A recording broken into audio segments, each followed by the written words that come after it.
Have a good time? Where's Michelle? I want to see Michelle. Michelle, make a shout. Come on. There you are. Michelle was sort of responsible for Brian and Lisa getting together. How about Michelle?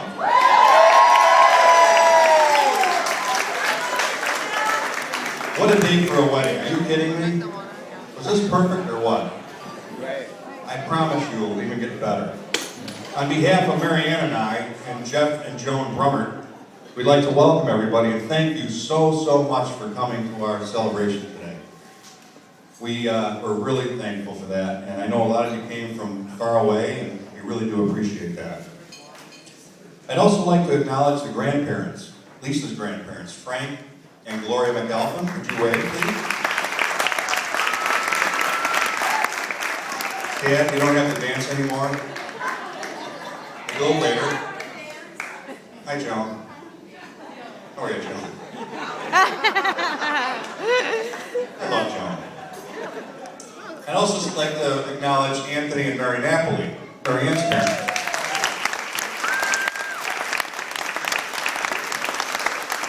And Brian's grandparents, Russ and Brenda Brummert.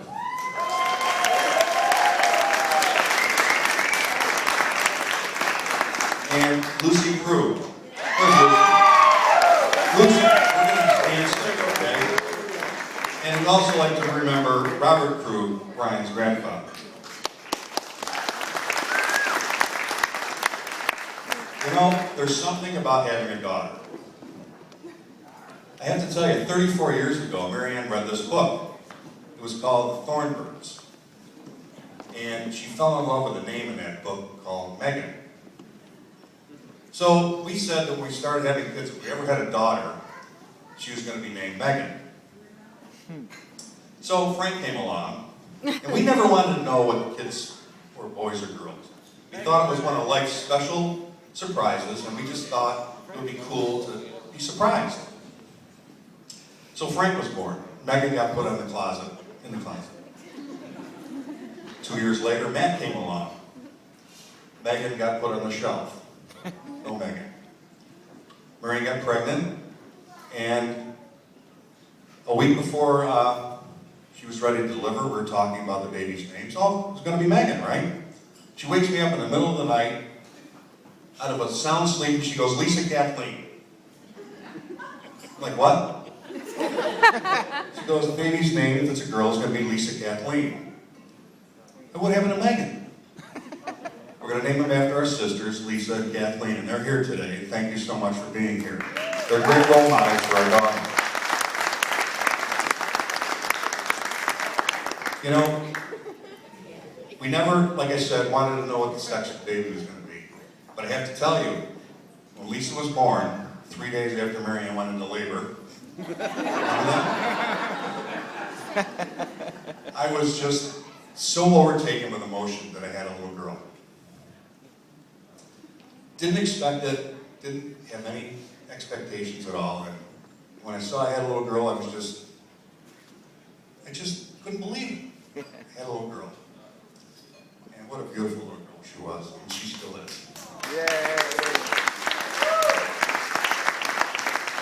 I also didn't get the walking down the aisle thing. Didn't clue me at all that was going to be emotional. I watched it 100 times.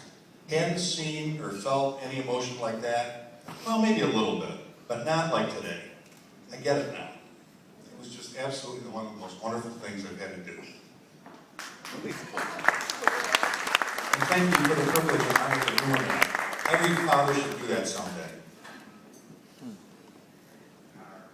Lisa, Mom and I can't tell you how proud we are of you. You've grown into such a wonderful young woman. You're strong. You're caring, you're loving, and you've got some great character about you.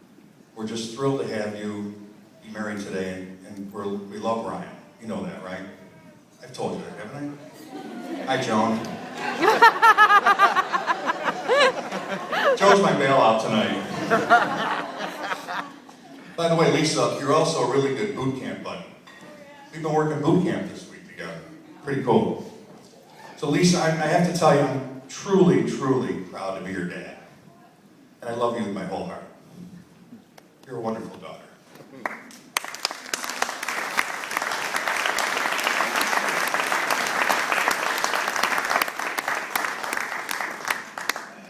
Now I get to talk about Brian. Hi, Joe. I have to tell you this story.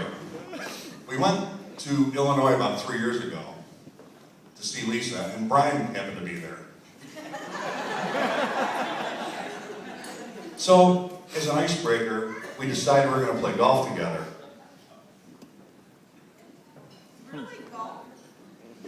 So the four of us went out and played golf, and Brian beat me.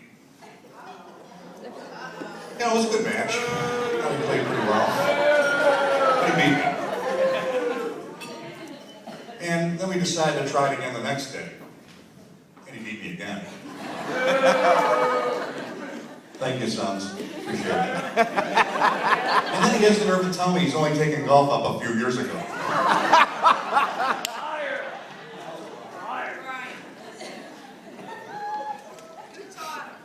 So anyhow, Brian and Lisa came to Rochester. And of course, Brian wanted to play Oak Hill. The east and the west from the tips. Okay, because that's what Brian likes to do. So I'm thinking to myself, okay, if these guys are serious and they decide to get married someday, Brian's probably going to want to have the reception at Oak Hill. But if he beats me, there's no way that's going to happen. So here we are.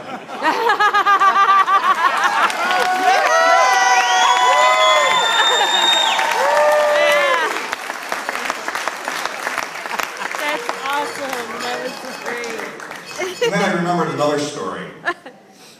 Oak Hill has these most unbelievable things called cigar smokers. And they're just a guy, okay? So we smoke cigars, we drink scotch, and we eat meat.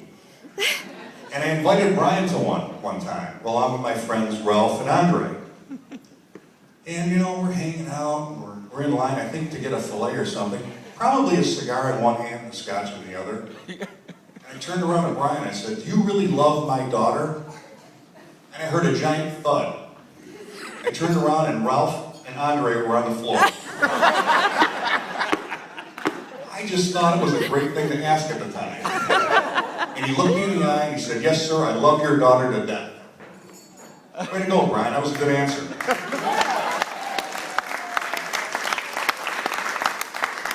Brian, I'm thrilled, both Marianne and I, to have you as a new son. Honestly, you've been great for our daughter. I know you'll treat her with love and respect going forward, and we couldn't be happier to have you in the family. Thank